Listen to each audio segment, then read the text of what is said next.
This is a very serious topic you have brought to light today. The world situation is in great flux, and it is in a temporary hold, a hold which will not last. I have spoken previously about Great Britain, and I have said,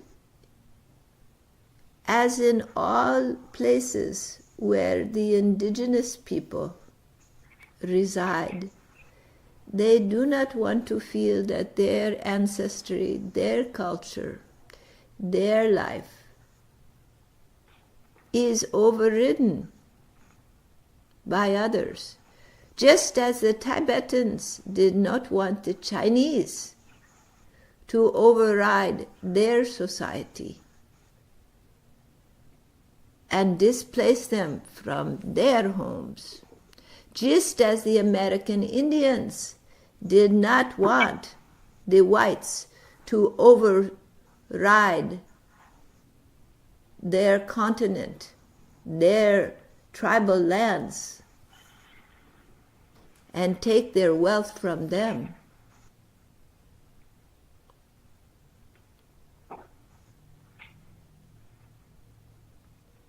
For they had their own form of wealth.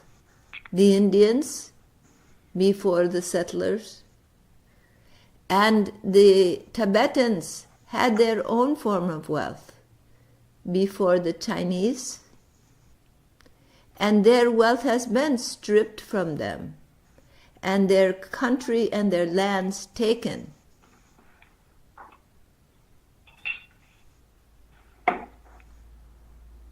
What happened in the United States, in North America, some 200-300 years ago, is not unlike the situation today. It is different, but there are parallels.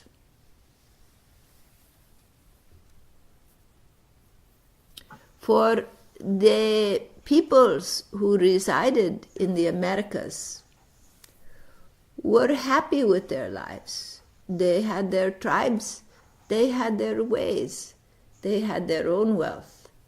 Then comes the migration of foreign people with entirely different ways, different gods,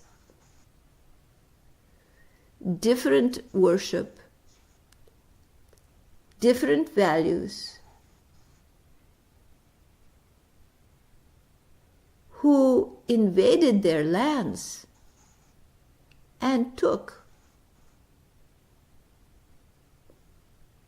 made their own place in those lands.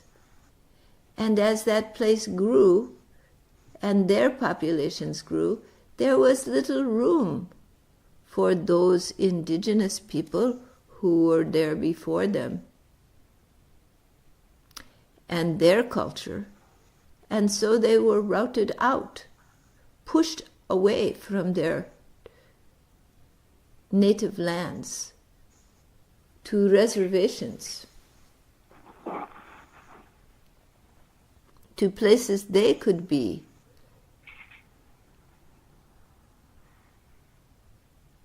So when one culture, one way of life